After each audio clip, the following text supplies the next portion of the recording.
É chegada a hora de se entregar. Os trabalhos te esperam, é hora de caminhar. Na seara do Cristo, não adianta vacilar. Pois quem se apaixona é difícil renunciar. Vamos nos entregar como Cristo fez, com amor e olhar sereno, chegou a nossa vez. Ele nos preparou e condições Ele provê. Não se importa, renova a vida de quem não o tem. É chegada a hora de se entregar. Os trabalhos te esperam, é hora de caminhar. Na seara do Cristo, não adianta vacilar. Pois quem se apaixona é difícil renunciar. Vamos nos entregar como Cristo fez, com amor e olhar sereno, chegou a nossa vez. Ele nos preparou e condições Ele provê. Não se importa, renova a vida de quem não o tem. Não se importa, renova a vida de quem não o tem.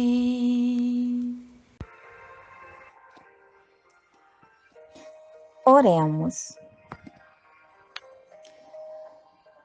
Irmãos, o período natalino que se aproxima deve se converter em momento de reflexões acerca da agenda iluminativa da alma, tempo de percepção que tudo é impermanente, que o corpo físico é simples vestimenta do espírito, que o estágio na matéria é curso educativo e aprendizado incessante, que toda e qualquer posse, por mais valiosa que seja, é transitório valor que o mundo confere, que precisamos diminuir os grilhões de apego escravizante de coisas passageiras, tomando posse de nós mesmos. E ante a luz da estrela do Natal, nos banhemos na claridade do nascimento de Jesus, refazendo ideias, projetos e sonhos, investindo as nossas melhores energias e buscando no tempo, na paciência e no trabalho as ferramentas indispensáveis com que nos transformaremos. Natal é símbolo sublime de nascimento e renascimento. A maior vitória do ser não é aquela sobre o meio que vive, sobre o outro, ou quando domina o cenário material onde estagia. É aquela travada no mundo íntimo.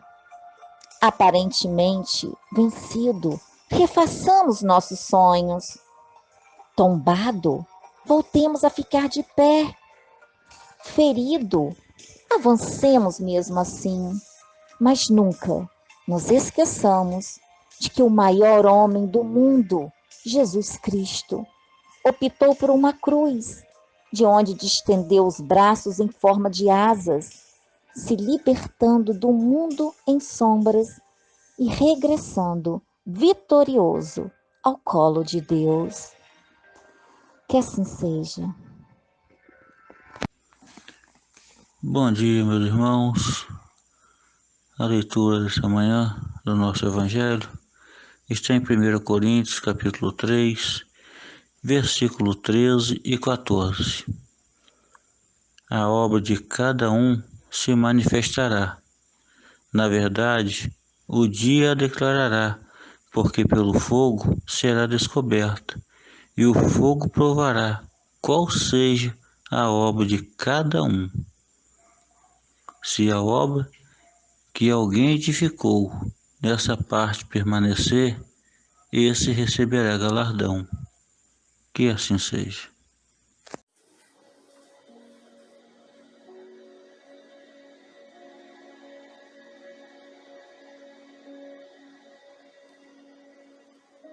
Poesia,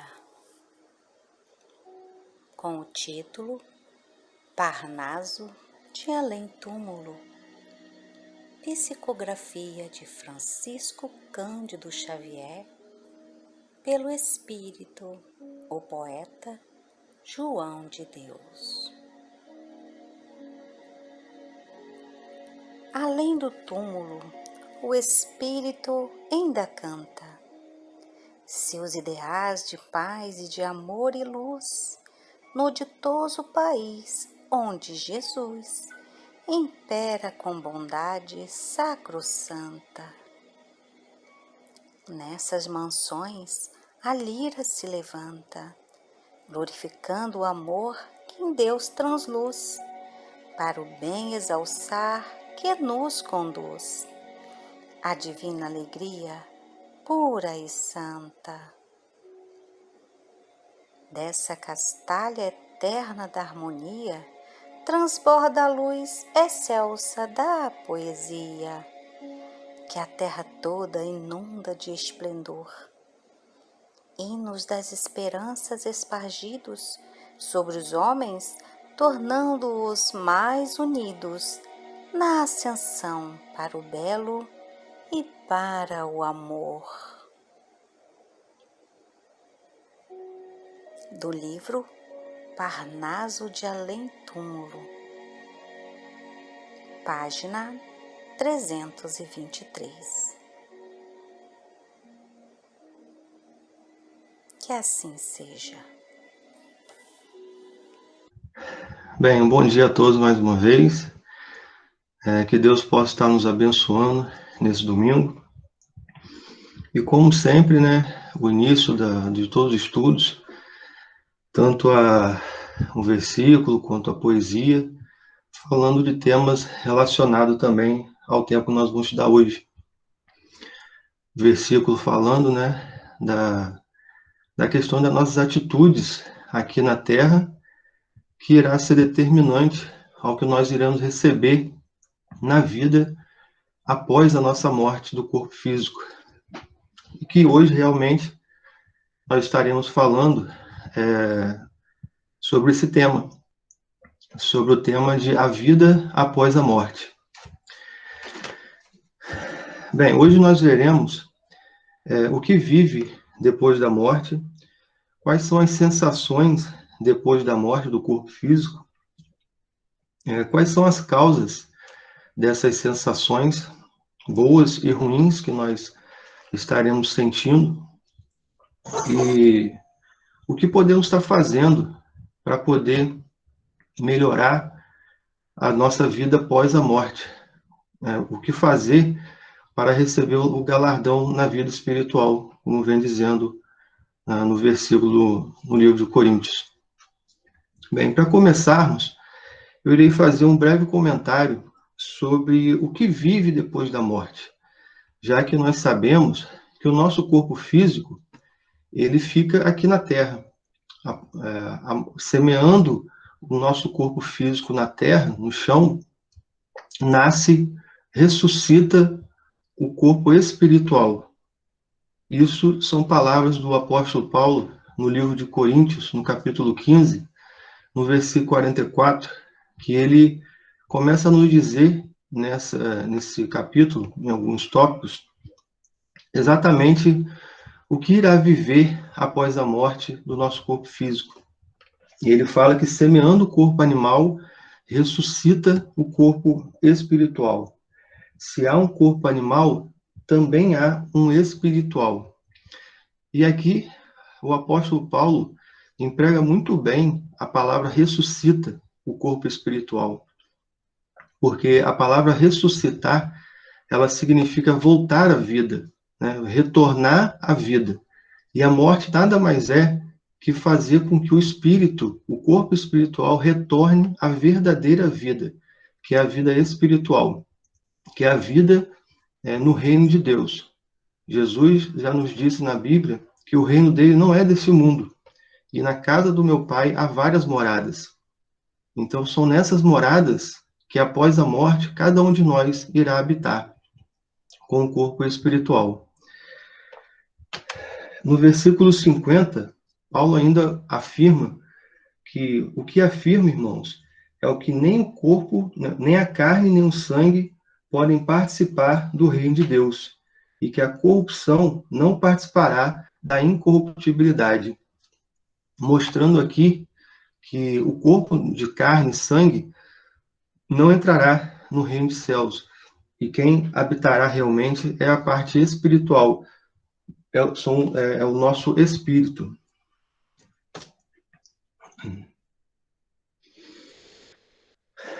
Para que esse espírito renasça, ressuscite no plano espiritual, é preciso que ele se transforme. É necessário, no versículo 53 ele vem falando, é necessário que este corpo corruptível se revista da incorruptibilidade e que este corpo mortal se revista da imortalidade. Quando este corpo corruptível ele estiver revestido da incorruptibilidade, e quando este corpo mortal estiver revestido da imortalidade, então se cumprirá a palavra da Escritura. A morte foi tragada pela vitória. Aqui, Paulo mostra que após a elevação moral do espírito, após ele espargir todos os seus pecados, todos os seus defeitos que impedem de o espírito elevar aos céus, né, deixando seu corpo corrupto na terra, ele se reveste do espírito imortal, se reveste da imortalidade, e assim nós venceremos a morte. E não precisaríamos mais reencarnar. Aqui é uma passagem que mostra a reencarnação na Bíblia, onde Paulo afirma que nós venceremos a morte cumprindo as escrituras sagradas que estão no livro de Isaías, mostrando que após a elevação do espírito, nós não precisaríamos mais reencarnar. Então, cumpriria essa escritura vencendo a morte, não precisando mais o espírito encarnar, não precisando mais passar pela essa passagem que é a morte.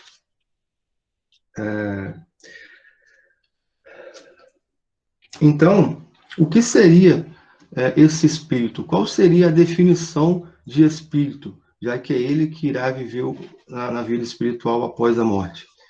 No Livro dos Espíritos, na pergunta 76, Allan Kardec pergunta que definição se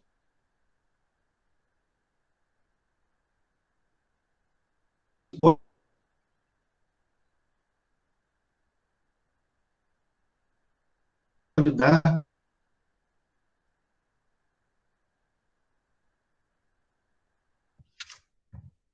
Caiu a conexão? Voltou? Alguém poderia me informar aí se nós voltamos? Voltou, obrigado. Então, vou repetir aqui a pergunta, não sei onde parei, mas na pergunta 76, Allan Kardec pergunta a definição de espírito. Então, pode-se dizer que espíritos são os seres inteligentes da criação, povoam o universo fora do mundo material. Então, aqui mostra que o espírito é a criação de Deus. Deus nos cria como espíritos. E nós é que povoamos o reino, o plano espiritual, quando não estamos no plano material, encarnados. E não podemos deixar de falar também do terceiro elemento que compõe a vida, que é o perispírito.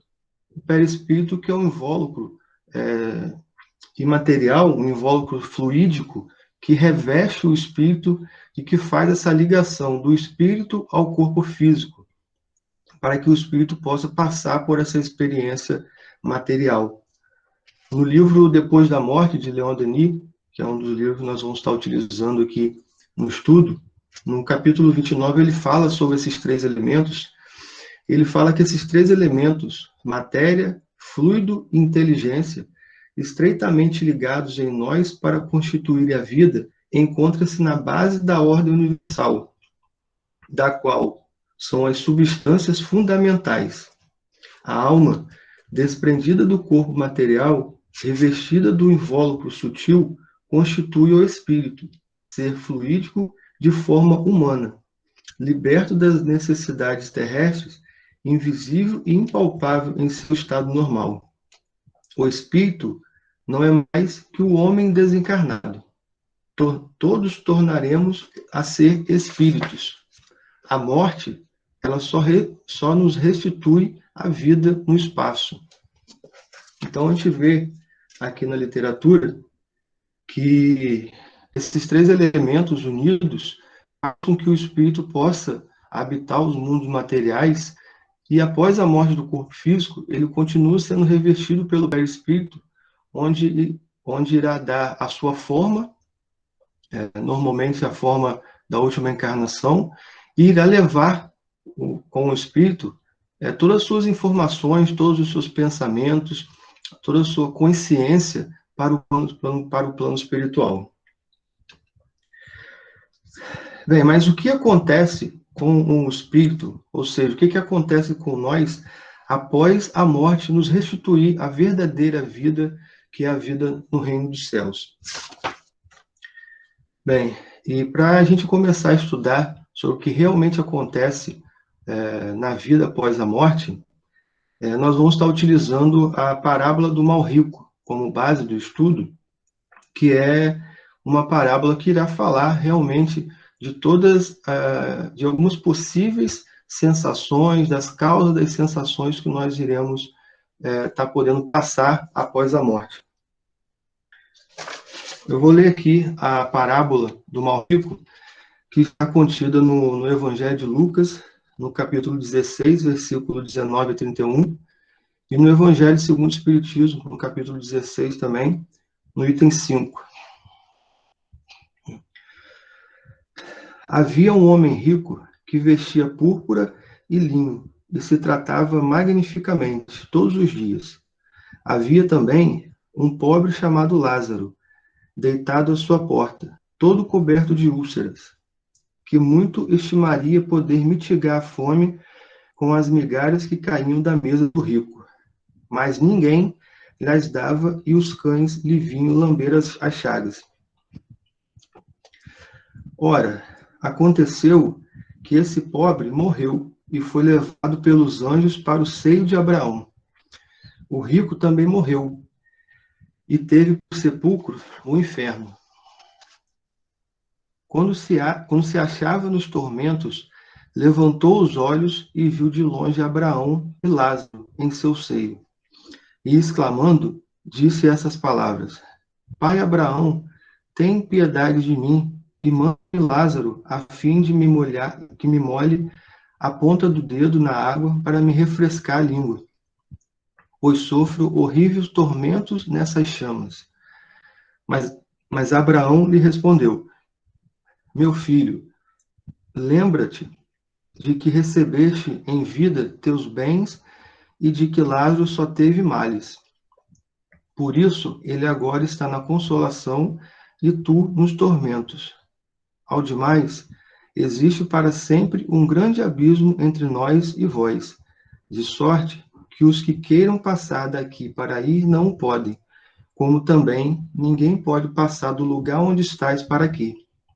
Disse o rico: Eu então te suplico, pai Abraão, que o mandes à casa de meu pai, onde tem 5 irmãos, a dar-lhe testemunho dessas coisas, a fim de que não venha também eles parar nesse lugar de tormentas. Abraão lhe retrucou: Eles têm Moisés e os profetas, que os escutem. Não, meu pai, Abraão, disse o rico, Se algum dos mortos for ter com eles, farão penitência. Respondeu-lhe Abraão: se eles não ouvem a Moisés, nem aos profetas, também não acreditarão, ainda mesmo que algum dos mortos ressuscite.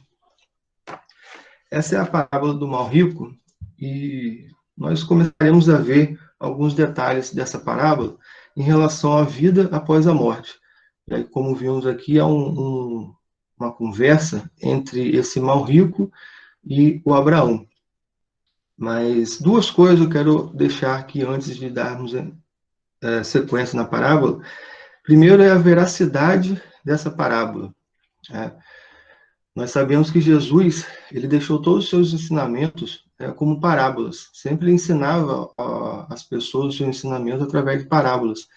Histórias que ele pegava a rotina das pessoas e colocava os seus ensinamentos dentro daquela rotina, daquela situação que as pessoas estavam acostumadas a viver para que possam entender melhor. Mas essa parábola aqui, Jesus relata um nome próprio, o nome de Lázaro, mostrando aqui que essa parábola é uma realidade. Isso realmente aconteceu. Existiu realmente um homem chamado Lázaro, um mendigo, que vivia realmente às portas da casa desse homem que aqui se denomina o mal rico. E outra situação é que não podemos confundir o nome Lázaro com o Lázaro de Betânia, o Lázaro que foi ressuscitado por Jesus. Então, esse aqui é um outro Lázaro, uma outra história. E essa veracidade da parábola nós vamos ver mais à frente no livro Lázaro Redivivo, que tem um capítulo que mostra também um pouco mais sobre o que aconteceu com esse mal rico no plano espiritual, nas zonas inferiores do plano espiritual. Mas outros dois pontos da parábola, que nós vamos começar a ver agora, são as sensações que o rico sente quando ele chega nas zonas inferiores do plano espiritual, nas zonas umbralinas, no inferno, no purgatório. Tem várias nomenclaturas, onde ele sente tantas tormentas, sofrimentos, sede, sente o calor das chamas do local, mas também temos que destacar aqui a sua ação. Mostra aqui que mesmo ele vendo Lázaro sofrendo com as úlceras, passando fome, e mesmo ele estando muito próximo, a ação do rico, a atitude do rico para com Lázaro foi de abandoná-lo, de nem sequer olhar para ele para ajudá-lo a dar pelo menos as migalhas que caíam de sua mesa, da comida que caiu de sua mesa. Então nós podemos ver aqui a ação do rico mostrada na parábola. E é o que no livro Depois da Morte, ele nos relata uma situação que vai nos mostrar o porquê que o mal rico foi para as zonas inferiores. Dizem-nos que as sensações que precedem e seguem a morte são infinitamente variadas e dependem, sobretudo, do caráter, dos méritos e da elevação moral dos espíritos que abandonam a Terra. Então, aqui eu chamo a atenção que o rico, ele não foi para as zonas inferiores, o plano espiritual, após a sua morte, o seu espírito, após a morte, não foi para as zonas inferiores apenas por ele ser rico. Porque, como fala o livro aqui, essas sensações de tormentas e a ida dele para as zonas inferiores foi pela atitude dele, pelas ações dele com o seu irmão, no caso aqui, o Lázaro. O fato dele ser rico, materialmente falando, não determina que a pessoa vai para um plano inferior no plano espiritual. A forma com que nós usamos essa riqueza material que nós adquirimos no decorrer da nossa vida encarnatória, do nosso espírito, quando está encarnado, que irá determinar onde nós vamos estar acordando no plano espiritual. É o mérito, a elevação espiritual que irá determinar isso.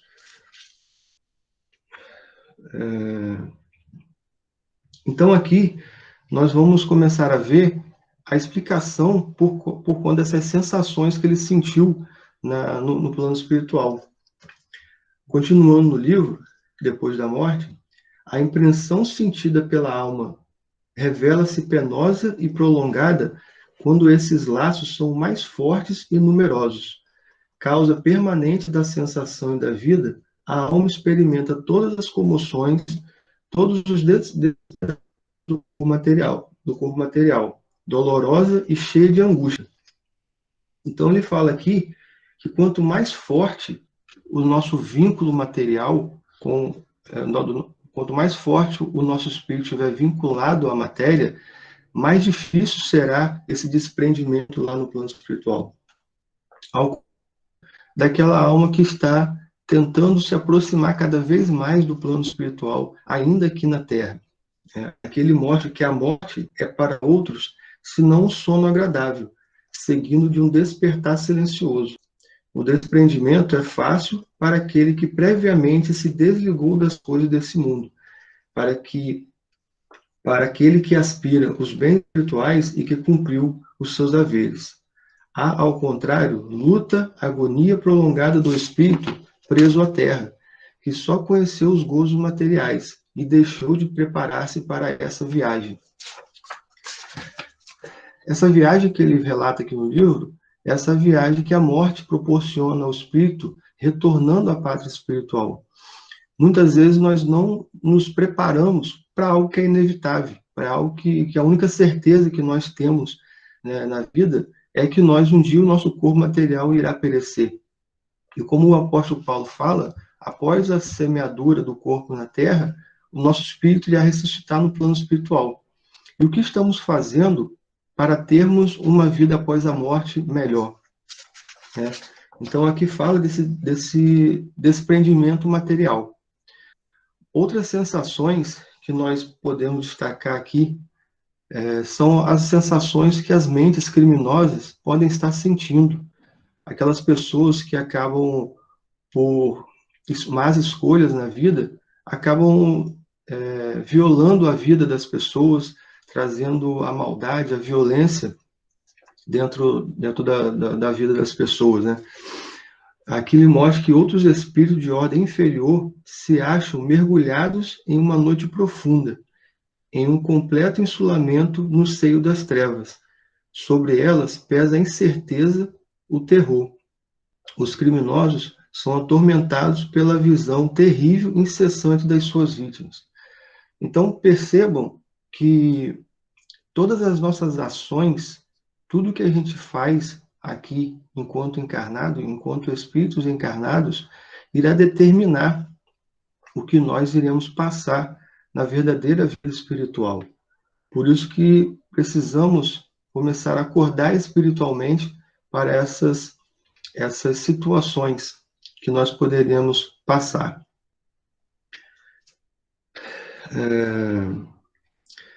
Já as sensações de forma pacífica, a morte pacífica, resignada, até uma morte alegre mesmo, o livro vem falando que é a morte dos justos. A partida da alma que, tendo muito lutado e sofrido, deixa a terra confiante no futuro. Para esta, a morte é a libertação, o fim das provas, os laços enfraquecidos que ligam a matéria destacam-se docemente. Sua perturbação não passa de leve entorpecimento, algo semelhante ao sono. Então, quanto mais nós nos desprendemos dos laços materiais, mais fácil é essa libertação do espírito quando chega no plano espiritual. E quero dar um exemplo aqui, que muitas das vezes a gente acaba pensando que esse apego material está ligado muito àquelas pessoas que têm os bens materiais muito em abundância, né? Os grandes empresários, as pessoas realmente muito ricas financeiramente e materialmente, né? Nós acabamos achando que as pessoas que são ligadas muito à matéria. Mas devemos entender também nos pequenos detalhes. Muitas das vezes, eu quero citar um exemplo aqui das pessoas, hoje todo mundo tem um celular, por exemplo, e o celular nada mais é também que um bem material. E muitas das pessoas se desesperam ficam entristecidas quando o seu celular é perdido ou cai no chão e quebra, acabam ficando com uma raiva e com tristeza após perder um bem material. É claro que nós entendemos que muitas das vezes a pessoa passou por muitas dificuldades para conseguir o dinheiro, para conseguir aqueles bens materiais. Mas quero lembrar que a verdadeira vida é a vida espiritual. E quando o espírito vem ao mundo material para passar por suas provas, passar por essas experiências para elevar seu espírito, quando ele retorna à pátria espiritual, nem sequer este corpo que está emprestado ao espírito, ele consegue levar para o plano espiritual. O máximo que nós conseguimos levar do plano material para o plano espiritual é a nossa fisionomia, né? Já nos diz na literatura espírita que o perispírito, na vida espiritual, no plano espiritual, ele tem a forma, né, do nosso corpo que nos revestiu na matéria. Mas nós não levamos os corpos para lá, é apenas a aparência. Então, é uma reflexão já que nós temos que ter essa manhã, porque as pequenas coisas que nos prendem à matéria, um simples celular, é um laço ainda que devemos cortar para que possamos viver de forma plena a vida espiritual, né? A vida quando nós estivermos lá revestido apenas do nosso corpo espiritual. Tem também aquelas pessoas que estão aqui no mundo material e que tem aquele pensamento: eu não faço o mal, mas também não me movimento para fazer o bem. Bem, essas pessoas, ao chegarem à vida após a morte, né, elas passam por um momento de tormentas também. E aqui no livro ele nos explica bem essa situação. Então ele fala assim: aqueles cuja existência se desenrolam indecisas, sem faltas graves nem méritos assinalados, acham-se, a princípio, mergulhados em um estado de torpor, em um acabrunhamento profundo, depois um choque, vem sacudir-lhe o ser. O espírito sai lentamente de seu invólucro como uma bainha da espada.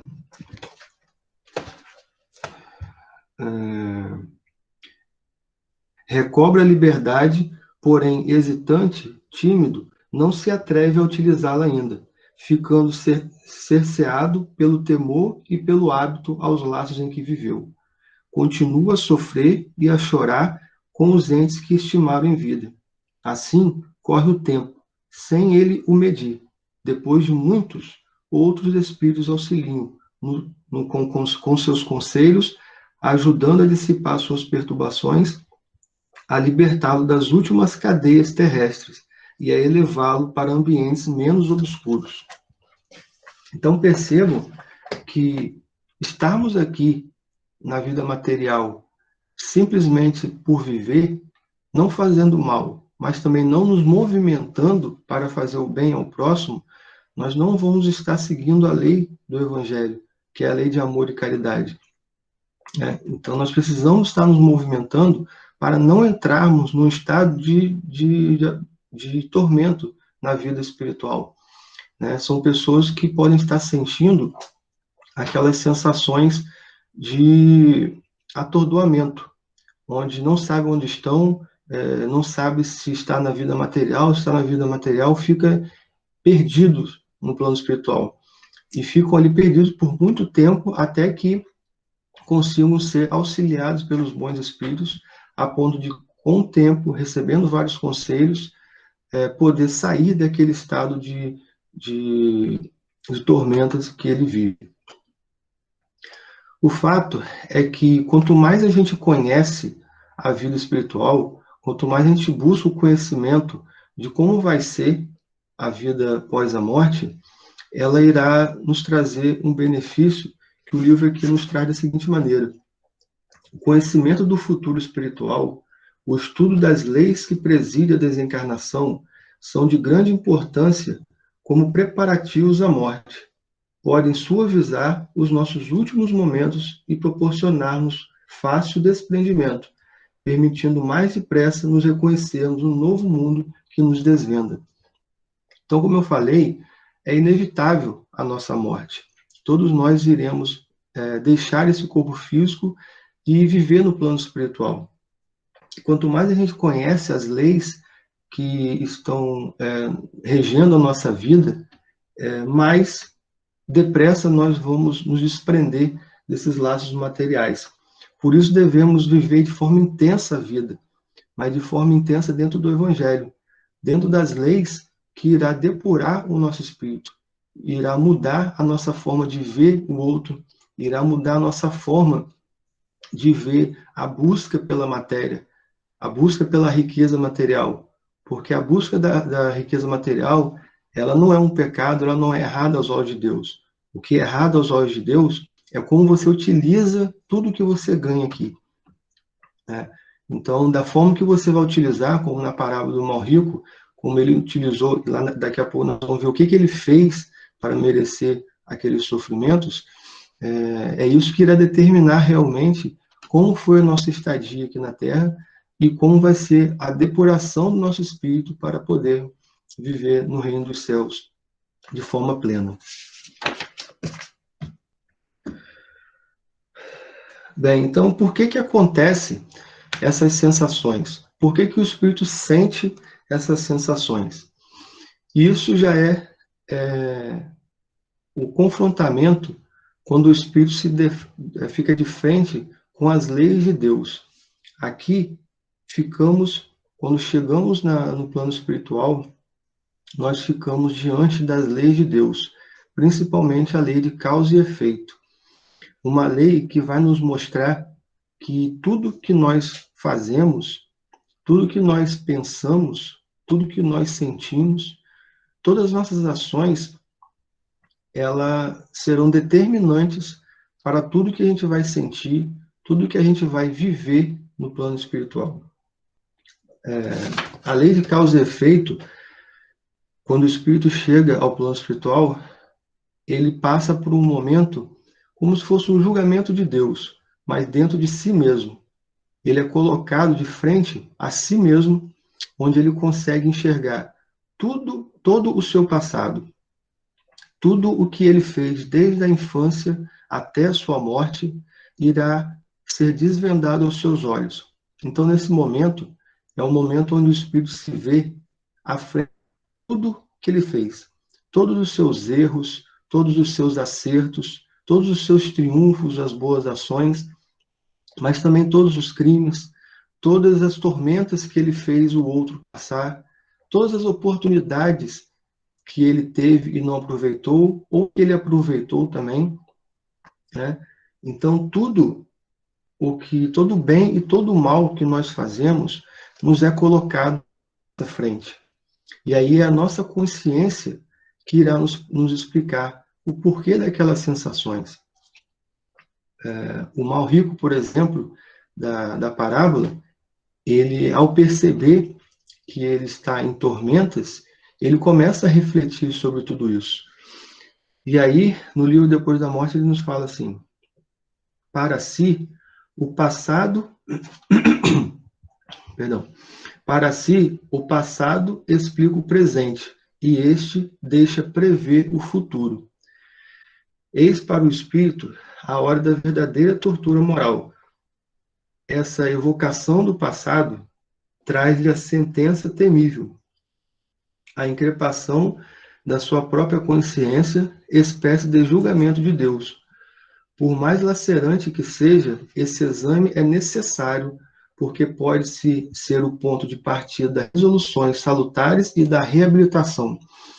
Então percebam que esse encontro com nós mesmos no plano espiritual, com todas as nossas ações boas e ruins, ela na verdade é a mostra de que Deus, além de ser justo e coloca-nos realmente a consciência do que nós fazemos e nos coloca à frente das consequências boas e ruins das nossas ações, ele também nos mostra que ele é um Deus, um Pai de amor e de perdão. Porque no momento que nos é colocado à frente de um erro, é o ponto de partida. É o momento que o espírito, é o momento que nós temos a oportunidade de dar um ponto de partida para uma melhora, para uma reabilitação do nosso espírito. E na parábola do mal rico, nós podemos ver exatamente essa ação do rico, quando ele chega no plano espiritual nas zonas inferiores e tenta argumentar com Abraão uma leve ajuda para que ele diminuísse os seus tormentos. Abraão fala com ele desses tormentos, e o rico, percebendo que não pode ser ajudado naquele momento, ele percebe então que ele pode ajudar os seus parentes, ajudar os seus familiares, para que os seus familiares também não passem pelo que ele está passando. Então percebo que ali, diante do erro, diante da consciência, sabendo que errou, ele verifica que ele deve fazer algo diferente para ajudar o próximo. E aí eu lembro aqui de algumas orientações que o apóstolo Paulo, nosso mentor Paulo de Tarso, nos dá, que ele nos fala que todas as nossas ações, as nossas atitudes, elas são os nossos advogados, aonde quer que nós estejamos. Então, onde nós estaremos, qualquer lugar que nós nos encontremos, seja aqui no plano material, ou seja na vida após a morte, todas as nossas ações irão nos acusar ou irão nos defender. Então, outra reflexão que deixo aqui é qual advogado que nós estamos nesse momento de vida, encarnados, nós estamos alimentando. O advogado que irá nos defender, mostrando as nossas boas ações, ou os advogados que irão nos acusar das nossas más ações no plano espiritual.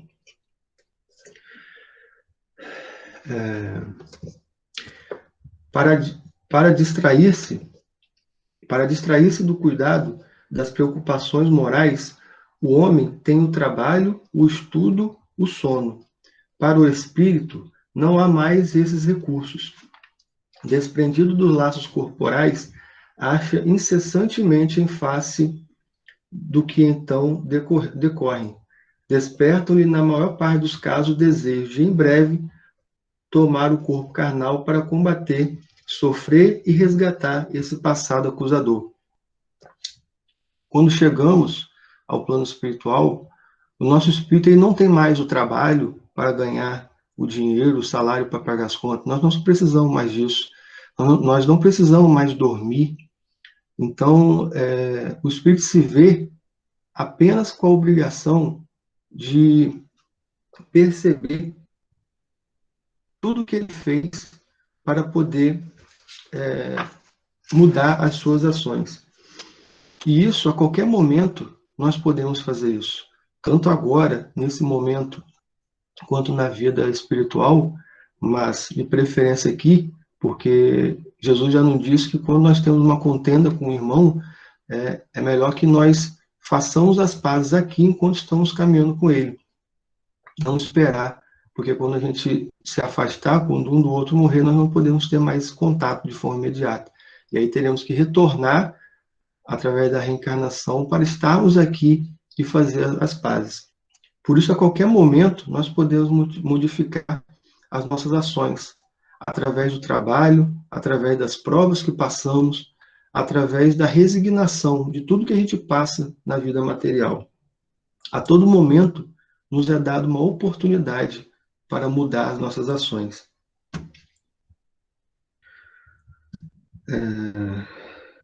E isso é o que nós conseguimos ver na parábola do mal rico. Como eu falei, no livro Lázaro Rede Vivo, no capítulo 16, há um tópico falando o caso do rico. Bem, esse capítulo ele é estruturado mostrando o que aconteceu com o mal rico da parábola após a conversa com Abraão.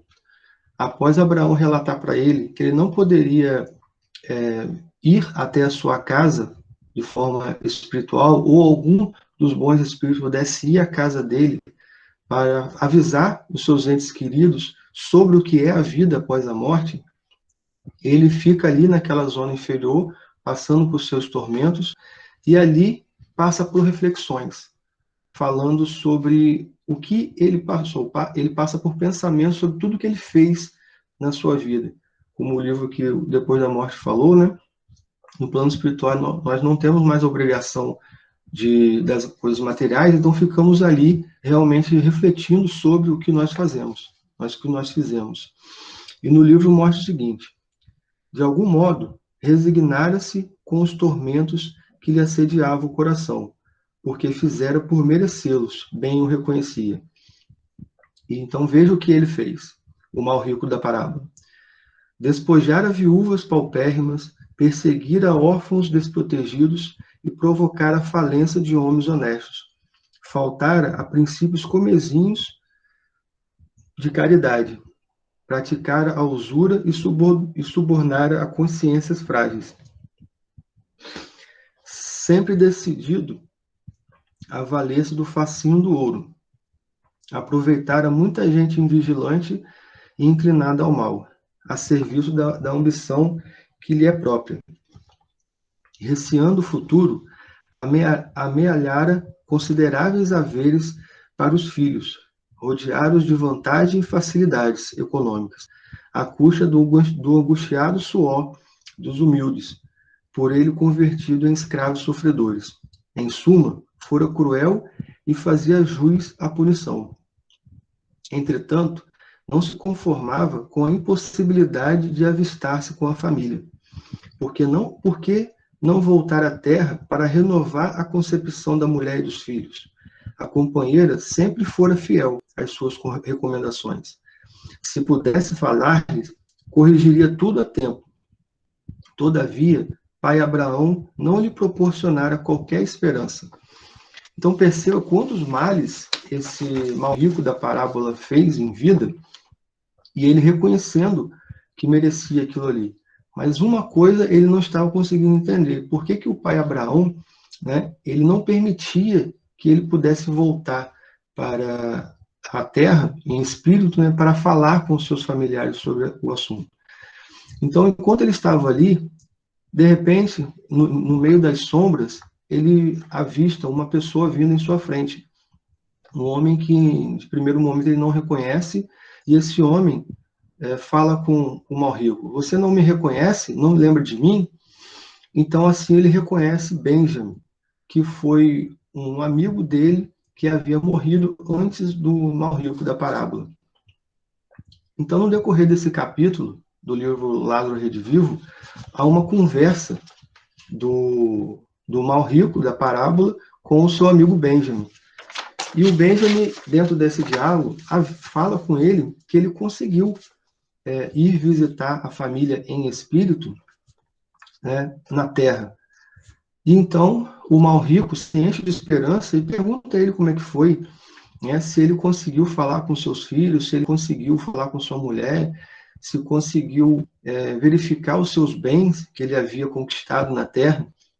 Então, no decorrer do diálogo, o Benjamin fala com o mal rico que ele sim visitou a família, visitou os filhos, visitou os bens que ele havia conquistado. Mas ele relata também algo muito triste, né, para o mal rico. Ele relata que, ao chegar lá, ele verifica que os filhos estavam brigando por conta da herança que ele havia deixado. Os filhos, por causa da herança, brigaram a ponto de um entrar em confronto físico com o outro, arrancando-lhe um braço um do outro. O outro filho se entregou ao vício do vinho e ficou sem trabalho. Por causa da falta do trabalho, se entregou ao vício do vinho. O outro, por conta do vício, também ficou enlouquecido. A sua esposa acabou se casando novamente com outro mercador, e ele viu seus bens sendo vendidos por preços muito pequenos, né? Seus animais, suas terras, tudo foram vendidos, tudo se perdendo, tudo se destruindo. Então, o mal rico, ouvindo aquelas recomendações, começou a ficar em reflexão. E Benjamin continua o seu relato entristecido, e ele fala a seguinte situação para o mal-rico da parábola. Pedi o amparo dos mensageiros de Jeová.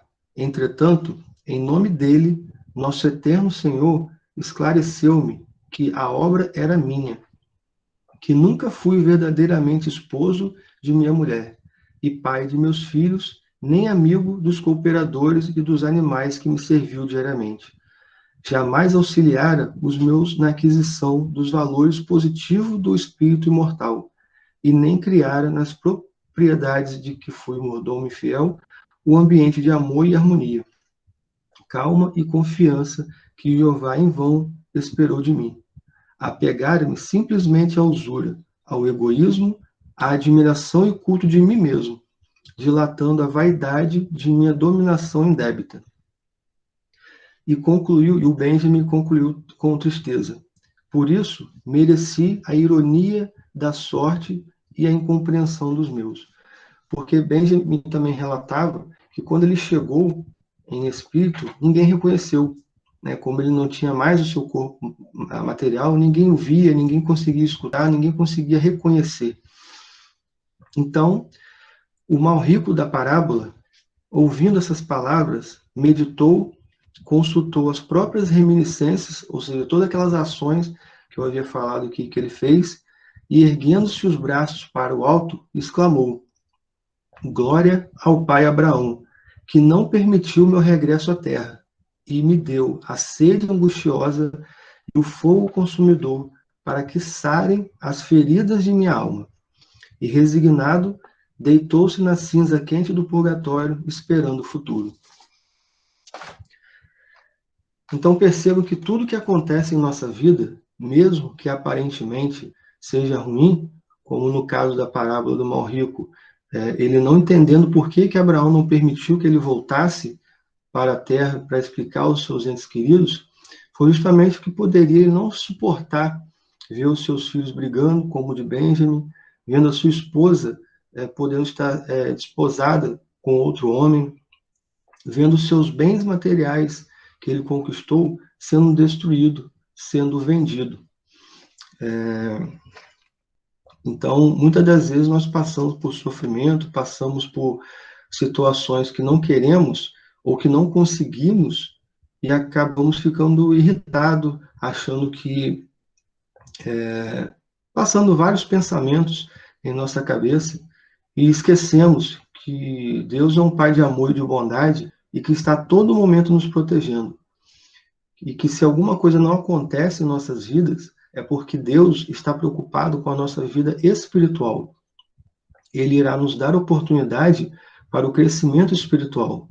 E que todo engrandecimento da parte material, nós temos que ter a sabedoria para poder usar de forma correta, usar a riqueza material para nos enriquecer espiritualmente, usando todos os bens para poder ajudar o próximo, fazer a melhoria do mundo material para aquele que precisa.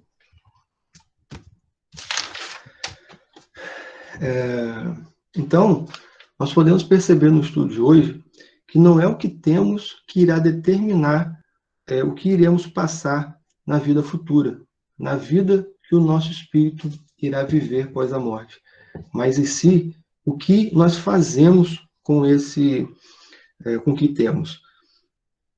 E aí eu trago uma reflexão também em relação às nossas riquezas e às nossas pobrezas. Em relação ao que temos de rico e o que temos de pobres em nós. Mas agora aqui eu falo das riquezas e das pobrezas espirituais. Vimos aqui durante todo o estudo que as nossas riquezas e pobrezas do espírito, as ações que nós tomamos, irá determinar a nossa vida espiritual. Deus dá a cada um de nós uma riqueza. Por conta de nossas várias existências reencarnatórias, nós vamos acumulando riquezas e vamos acumulando pobrezas também. As riquezas são nossas virtudes, nossa paciência, a compreensão que temos com o outro, a disponibilidade de dar um ouvido quando o outro precisa, ao invés de pensar em nós mesmos. Muitas das vezes nosso irmão está precisando e a gente nega a ajuda porque nós temos outras coisas para fazer que irá nos beneficiar. Isso é uma pobreza do espírito. Isso é a pobreza que nós devemos combater, porque essa pobreza do egoísmo, do orgulho, do ódio, da vingança, que irá determinar as nossas ações durante a vida corporal. E que isso irá determinar como nós viveremos no plano espiritual. Se vamos conseguir ou não cumprir as escrituras do livro de Isaías, onde nós venceremos a morte. Devemos reconhecer as nossas riquezas e devemos reconhecer as nossas pobrezas espirituais. Se temos um corpo de forma perfeita, em locomoção, em visão, em audição, ou mesmo que temos alguma limitação no nosso corpo físico, todos nós que estamos encarnados nesse momento, e até os desencarnados que estão nos ouvindo também, todos nós temos, nesse momento, uma riqueza dentro de nós. Mas também temos que refletir no que temos de pobre espiritualmente, para podermos usarmos nossas riquezas espirituais a ponto de eliminar todas as pobrezas que nós temos do espírito. E quero deixar aqui também um pequeno resumo de um texto de André Luiz. André Luiz, que foi um espírito, né, que nos deu uma literatura bem vasta, através da psicografia de Chico Xavier, falando exatamente de como é a vida após a morte do corpo físico. E, de uma forma resumida, que vou falar aqui, ele nos traz uma mensagem muito importante de como é a vida após a morte. A vida não cessa. A vida é fonte eterna e a morte é jogo escuro das ilusões. Uma existência é um ato. Um corpo é uma veste. Um século é um dia. Um serviço, uma experiência. Um triunfo, uma aquisição. Uma morte, um sopro renovador. Quantas existências, quantos corpos, quantos séculos, quantos serviços, quantos triunfos, quantas mortes necessitamos ainda?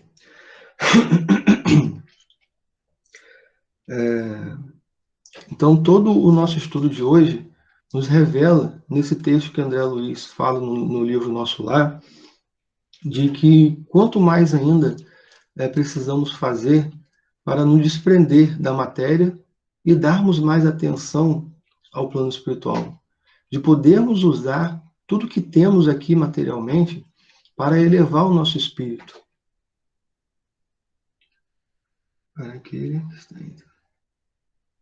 É isso aí, Laura. Laura colocou aqui na mensagem, né? Para aquele que está entre os vivos, ainda há esperança. É exatamente isso aí. E foi muito bem colocado essa hora aí, Laura, porque eu vou encerrar o nosso estudo aqui falando uma frase, e que até pedi permissão à direção da Casa Mempais, porque é uma frase falada pelo Winston Churchill. Perdoe a pronúncia, eu não sei se eu estou falando corretamente, mas o Winston Churchill foi o primeiro-ministro do Reino Unido na época da Segunda Guerra Mundial. E ele passou por muitos fracassos e algumas pequenas vitórias antes de ser primeiro-ministro. E coincidentemente não, né? Não tem essa questão. Essa semana eu estava vendo um filme que falava sobre ele, e no final do filme vem falando uma frase que ele falou, e eu pedi permissão exatamente à Casa Mempais para estar falando, porque não é uma frase dentro da literatura espírita, mas é uma frase que reflete muito bem o tema do nosso estudo de hoje. Porque ele combateu na Segunda Guerra, né, como primeiro-ministro, tendo várias vitórias contra Hitler, né, contra os alemães. Então ele descreveu assim, no final uma das frases dele, né? O sucesso não é definitivo, o fracasso não é fatal. O que conta é a coragem de continuar. Bem, quero deixar essa reflexão dessa frase, porque é exatamente o que acontece com nós. A partir do momento que nós nascemos, que nosso espírito reencarna, nós vamos ter vários sucessos na vida, vários triunfos, mas nenhum deles será definitivo. Sempre nós vamos ter que percorrer algum caminho de sucesso para elevar o nosso espírito. Mas também o fracasso que nós teremos nunca será determinante e fatal para que nós sofremos de forma intensa e eterna, porque o sofrimento não é eterno. Lembro que Deus é um Pai de amor e de justiça, mas de bondade também. Que mesmo que nós fracassemos, esse fracasso não é fatal. Ele sempre nos dará uma outra oportunidade. Por isso que na frase termina: o que conta realmente para a vida é a coragem de lutar, é a coragem de continuar, mesmo diante dos fracassos e mesmo diante dos sucessos, que a gente tenha uma coragem de estarmos na humildade diante do sucesso e da coragem de resignação durante o fracasso, para que a gente possa continuar elevando o nosso espírito. É uma personalidade admirável que o Clécio colocou aqui. Bem, então que nós possamos, nesse domingo, entrar em reflexão de tudo que foi falado,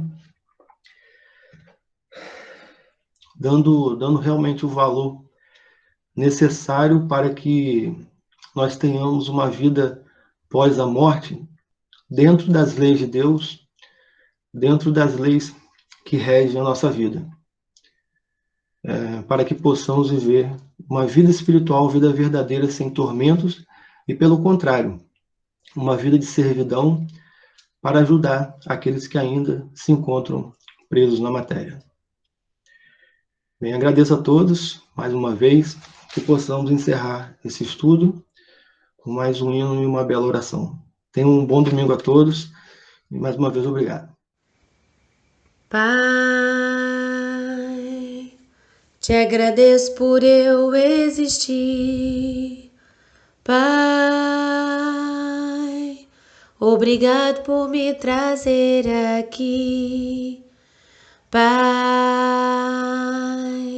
obrigado por mandar Jesus pra guiar meus passos no caminho da luz. Pai, obrigado por estar aqui, sempre ao meu lado, me estendendo a mão. Pai, obrigado por me perdoar por tantos pecados que eu tenho ainda que melhorar. Pai, te agradeço por eu existir. Pai, obrigado por me trazer aqui. Pai, obrigado por mandar Jesus pra guiar meus passos no caminho da luz. Pai, obrigado por estar aqui, sempre ao meu lado, me estendendo a mão. Pai, obrigado por me perdoar por tantos pecados que eu tenho ainda que melhorar. Por tantos pecados que eu tenho ainda que melhorar.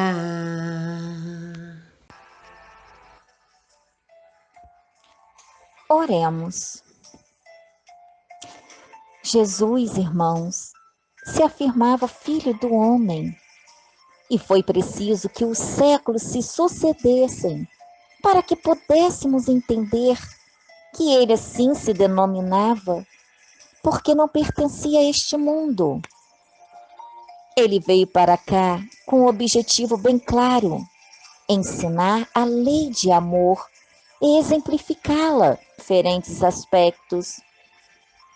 Ele dizia que as cobras tinham seus covis, as árvores tinham seus ninhos, mas ele não tinha uma pedra sequer para repousar a cabeça. Assinalou a sua passagem pelo planeta, dividindo a história entre antes e depois dele. Com ele inaugurou a era do amor, a busca pelo outro, de importar-se com o semelhante. Ele se afirmava a luz do mundo, e quem andasse com ele não andaria em trevas. Essa luz que ilumina sempre, que rompe as trevas da ignorância.